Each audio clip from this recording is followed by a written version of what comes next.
Good morning, boys and girls. Boys and girls, today we are going to take up Unit 4, and that is Chapter 4, A Truly Beautiful Mind, which is written all about the scientist Albert Einstein. I have already sent you a video earlier, and which is self-explanatory. It was the entire chapter was explained very clearly in Hindi also, and I'm sure you have all understood. So today I'm going to be reading up the chapter, explaining you certain things about the chapter, and also send you question answers, which I request all of you to write down in your fair copy and go through them. Please start studying for your half yearly examination, which we are going to be having it very early. Okay, and I'm also going to be sending you the summary of the poem Lake Isles of Innisfree, which is along with this chapter, and also send you the question answers. Okay, uh, so very soon you are going to be getting your syllabus as well. So let's get started with this chapter 4, A Truly Beautiful Mind. So there we are, A Truly Beautiful Mind, chapter 4. Now, who do you think of when you hear the word genius? Who is a genius? What qualities do you think a genius has? So here, boys and girls, we are talking about a scientist, and we are all aware of Albert Einstein, who was a genius. Okay, and so we are talking about him. We shall now read about a young German civil servant who took the world by storm about 100 years ago.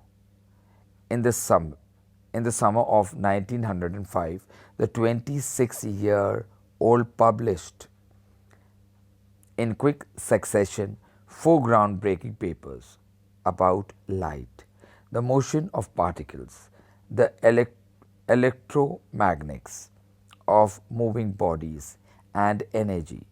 His work took up only a few pages in scientific journals, but changed forever our understanding of space, time, and the entire cosmos.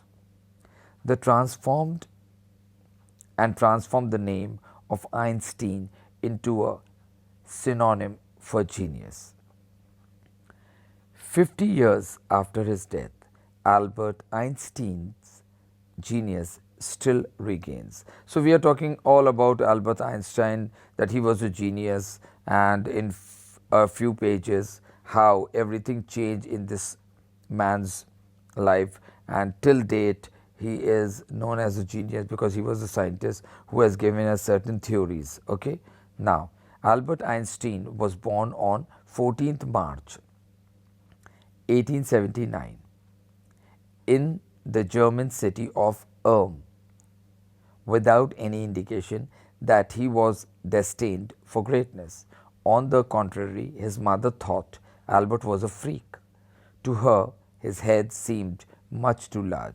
So here, Albert Einstein was born on 14th March 1879, and he was just an ordinary person, and he was born in Germany, a city of known as Ulm. Now his mother thought that he was a freak because he had a big head. Now what is a freak? A word used disapprovingly to talk about a person who is unusual and doesn't behave or look or think like the other people. So he was a very unique child, very different in his attitude and behavior, and even in his looks. So that is why his mother thought that he was a freak. At the age of 2.5, Einstein still wasn't talking. So till 2.5 age, he was unable to speak. Like his mother thought maybe he's a dumb, he never speaks, he has a big head, he looks unusual. When finally did learn to speak, he uttered something twice. So when after 2.5 years, when he started speaking, like usually you will find a child tries to speak when he is very close to 1 year. Then children have their own way of talking. जो बच्चे होते हैं उनका एक अपना अलग तरीका होता है बात करने का, वो एक अपनी भाषा में बात करते हैं जो हम समझते हैं. तो यहाँ जो एल्बर्ट आइंस्टाइन है वो 14 मार्च 1879 की बात बता रहे हैं कि वो जो सिटी जर्मनी का जो सिटी था है ना, नाम का, वहाँ पर वो मतलब पैदा हुए थे और उनकी मम्मी को लगता था कि ये बहुत ही अनोखा सा बच्चा है, क्योंकि वो दिखने में अनोखा था और उसकी जो हरकतें थी वो बिल्कुल अलग टाइप की थी। और 2.5 साल तक तो वो बोल ही नहीं सकता था, और जब उसके बाद उसने बोलना शुरू करा तो हर चीज़ को 2-2 बार बोला करता था, इस टाइप का वो था। When he finally did learn to speak, he uttered का मतलब होता है कि बोलना, है ना। Twice मतलब 2-2 बार। Einstein did not know what to do with other children and his playmates called him brother boring. तो आइंस्टीन को ये मालूम नहीं था कि वो दूसरे बच्चों के साथ किस तरीके से बिहेव करे, कैसे खेले। तो जो उसके क्लासमेट्स थे और उसके जो दोस्त यार थे वो उसको ब्रदर बोरिंग के नाम से बुलाते थे। तो ये आपको मालूम होना चाहिए कि उसको एक नाम दे दिया था, जैसे चिढ़ाते हैं बच्चे एक दूसरे को तो कोई ना कोई नाम दे देते हैं, तो उसको ब्रदर बोरिंग बोलने लगा, क्योंकि वो बहुत बोरिंग था दूसरे बच्चों के लिए, क्योंकि उसकी सोच अलग टाइप की थी। So the youngsters played by himself. तो एल्बर्ट आइंस्टीन अपने आप से ही खेलता था, वो ज़्यादा किसी बच्चों के साथ इन्वॉल्व नहीं हुआ करता था। अब आगे हम देखेंगे, मच ऑफ द टाइम तो वो ज़्यादा करके अपने आप अकेला खेलता था, उसको किसी की ज़रूरत नहीं हुआ करती थी। यहाँ पर वो बता रहे हैं स्पेशली लव्ड मैकेनिकल टॉयज़, और उसको ज़्यादा करके मैकेनिकल टॉयज़ पसंद है, कार वार जो चलती है या इंजन चलती है या कुछ ऐसी चीज़ जो मैकेनिकल है उसको वो पसंद था। दूसरे बच्चों के जैसे वो अन्य दूसरे खिलौनों के साथ नहीं खेला करता था। Looking at his new born sister Maja, he is said to have said fine but where are her wheels. तो जब उसकी बहन पैदा हुई थी उसका नाम रखा था माजा। तो एल्बर्ट आइंस्टीन की एक छोटी बहन थी, उसका नाम था माजा, और जब वो पैदा हुई थी तो उसने कहा था कि ठीक ठाक है मगर उसके चक्के कहाँ हैं। मतलब उसको ना, एक बच्चा जो पैदा हुआ है तो उसको लग रहा था कि वो बच्चे के हाथ पैर की जगह चक्के होने चाहिए, क्योंकि वो बहुत टेक्निकली और मैकेनिकली सोचा करता था। A headmaster once told his father that what Einstein chose as a profession wouldn't matter because he will never make a success at anything. Einstein began learning to play the violin at the age of 6 because his mother wanted him to. He later became a gifted amateur violinist, maintaining the skill throughout his life. तो यहाँ पर वो बता रहा है कि एक बार एक स्कूल टीचर ने, एक हेडमास्टर ने या प्रिंसिपल ने उससे कहा था कि वो आगे जाके कौन सी नौकरी करता है, क्या करता, ये तो मुझे नहीं पता, वो जो भी करेगा मगर वो सक्सेसफुल नहीं हो पाएगा। फिर जो एल्बर्ट आइंस्टीन था उसकी मम्मी चाहती थी कि वो वायलिन सीखे, तो उसने वायलिन सीखा और वो बहुत ही मतलब होनहार तरीके से वो वायलिन को बजाता था। अब एमेच्योर का यहाँ मतलब दिया हुआ है doing something for personal enjoyment rather than as a profession. तो वो कोई ऐसी चीज़ करना जो अपनी खुशी से हो, सिर्फ इसलिए नहीं कि उससे वो आगे जाके कमाएगा वायलिन से या वो उससे कुछ पैसे हासिल करेगा, मगर अपनी खुशी के लिए वो वायलिन बजाता था और उसने ये पूरी ज़िंदगी इसको बरकरार रखा बहुत ही अच्छे होनहार तरीके से। But Albert Einstein was not a paid bad प्यूपिल। मगर एल्बर्ट आइंस्टीन जो वो बैड प्यूपिल नहीं था, मतलब वो बहुत बुरा व्यक्ति नहीं था, बदमाश नहीं था। He went to high school in Munich where Einstein's family had moved when he was 15 months old and scored good marks in almost every subject. Einstein hated the school's regimentation and often clashed with his teachers. At the age of 15, Einstein felt so stifled there that he left the school for good. तो जो Einstein था वो एक अच्छा student हुआ करता था, मतलब रिस्पेक्ट किया करता था, होनहार था, अच्छे मार्क्स लेके आता था। जब वो 15 महीने का था तो उसके पापा मम्मी म्यूनिक चले गए थे और वो वहीं पर फिर उसने अपनी पढ़ाई शुरू कर दिया। मगर उसको जो स्कूल का जो रूटीन था, जो डिसिप्लिन था, उससे वो सेटिस्फाइड नहीं था, उसको वो पसंद नहीं था। तो अक्सर उसकी ना टीचरों के साथ बहस हुआ करती थी, टकराव हुआ करती थी। यह रेजिमेंटेशन के बारे में जो बता रहा है, ऑर्डर और डिसिप्लिन के बारे में बता रहे, जो स्कूल का था वो उसको बिल्कुल अच्छा नहीं लगता था। उसको लगता था कुछ ज़्यादा ही ओवर स्ट्रेस या ज़्यादा ही प्रेशर है उनके डिसिप्लिन में, है ना। और अक्सर देखना हर बच्चे को ऐसा अपने स्कूल के बारे में लगता ही है, ठीक है। अगर आप डिसिप्लिन नहीं हो तो आपको ऐसा महसूस करेगा। और एल्बर्ट आइंस्टाइन भी इसी तरीके से सोचा करता था। और यहाँ बता रहे हैं जब वो 15 साल का हुआ तो उसको स्कूल में बहुत अनप्लेजेंट लगने लग गया। मतलब वो यहाँ पर उन्होंने वर्ड यूज़ करा है स्टिफल्ड, मतलब उसका सांस लेना दुर्बल हो गया था स्कूल के उस इन्वायरमेंट में। टीचर से रोज़ रोज़ बहस, 15 साल का वो हो गया था, तो उसका दम घुटने लगा था स्कूल में और उसने स्कूल छोड़ दिया। ठीक है, और उसने ये सोच के छोड़ा कि मैं अच्छे और भलाई के लिए छोड़ रहा हूँ, मतलब टीचर्स के लिए भी ये भलाई होगी और मेरे लिए भी भलाई होगी। दोनों का यही इसमें भला है कि मैं स्कूल छोड़ दूँ ताकि मेरी रोज़ बहस ना हो, कोई ना कोई रोज़ बखेड़ा ना खड़ा हो जाए, इसलिए उसने स्कूल छोड़ दिया। The previous year Albert's parents had moved to Milan and left their son with relatives. After prolonged discussion, Einstein got his wish to continue his education in German-speaking Switzerland in a city which was more liberal than Munich. तो अब यहाँ पर वो बोल रहा है कि Albert जो आइंस्टीन था उसके पेरेंट्स वहाँ से अब मिलान आ गए, ठीक है ना, वो और आगे बढ़ गए और उन्होंने आइंस्टीन को एक रिश्तेदार के यहाँ छोड़ दिया। मगर काफ़ी डिस्कशन के बाद, बहुत लंबी चौड़ी डिस्कशन चली, उसके बाद एल्बर्ट आइंस्टाइन को जो चाहता था वो करने के लिए उसने वो किया। उसने अपनी एजुकेशन शुरू करा और जर्मन स्पीकिंग स्विट्ज़रलैंड, तो वो एक ऐसे सिटी में स्विट्ज़रलैंड वो गया। वहाँ पर एक स्कूल था जहाँ वो जर्मनी, मतलब उसकी अपनी भाषा जो जर्मन लैंग्वेज थी वो बोला करते थे और वो बहुत लिबरल जगह थी। म्यूनिक से अच्छी जगह उसको लगी। लिबरल का मतलब यहाँ पर बताया है कि एक ऐसे जहाँ पर लोग हैं जो बहुत ही अंडरस्टैंडिंग है, वो आपकी रिस्पेक्ट करते हैं, तो उसको एक अच्छा माहौल मिला, तो वो वैसा माहौल चाहता था और वहाँ शिफ्ट हो गया। Einstein was highly gifted in mathematics and interested in physics. तो मैथमेटिक्स वो गिफ्टेड था, मतलब भगवान से उसको एक देन थी मैथमेटिक्स में, और वो फिज़िक्स में भी बहुत इंटरेस्ट लिया करता था। ना after finishing school he decided to study at the university in Zurich. तो फिर वो स्कूल, उसकी पढ़ाई ख़त्म हो गई स्कूल की। अब उसने सोचा कि मैं और आगे यूनिवर्सिटी में पढ़ूँ, तो वो ज्यूरिक चले गया, वहाँ उसने अपनी कॉलेज की पढ़ाई शुरू करा। But science wasn't the only thing that appealed to the dashing young man with the walrus mustache.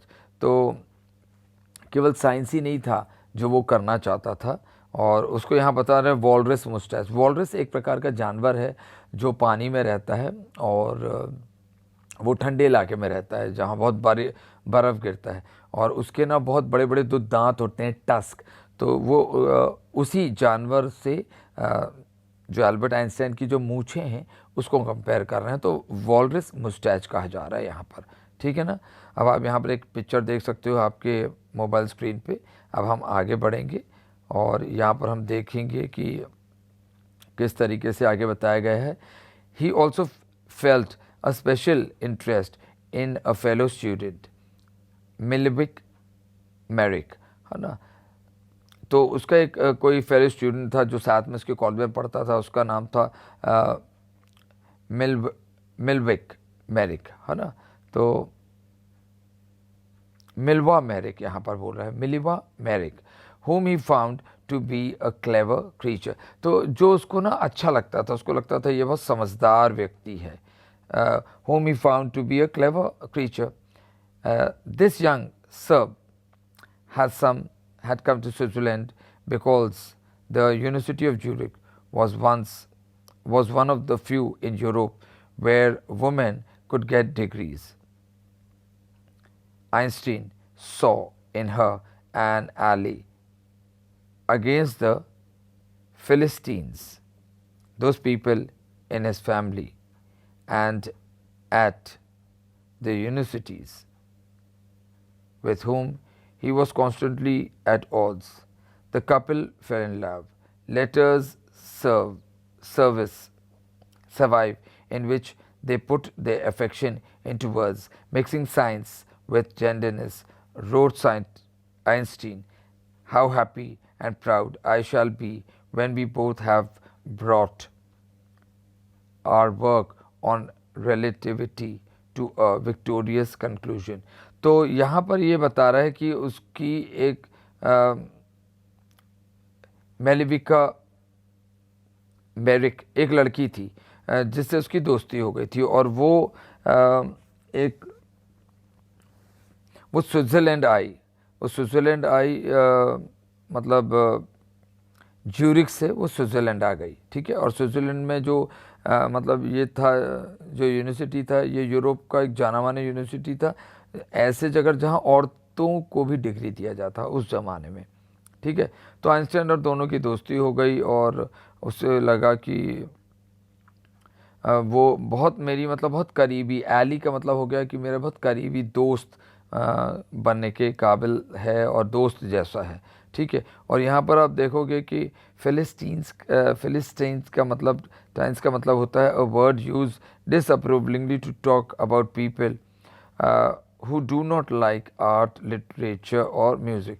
तो यहाँ पर जो फिलिस्तीन वर्ड इस्तेमाल किया है वो ऐसे लोगों के लिए जो आर्ट से, लिटरेचर से, म्यूज़िक से उनको कोई लेना देना नहीं है, बस वो रोज़ ऐसे ही जिए चले जा रहे।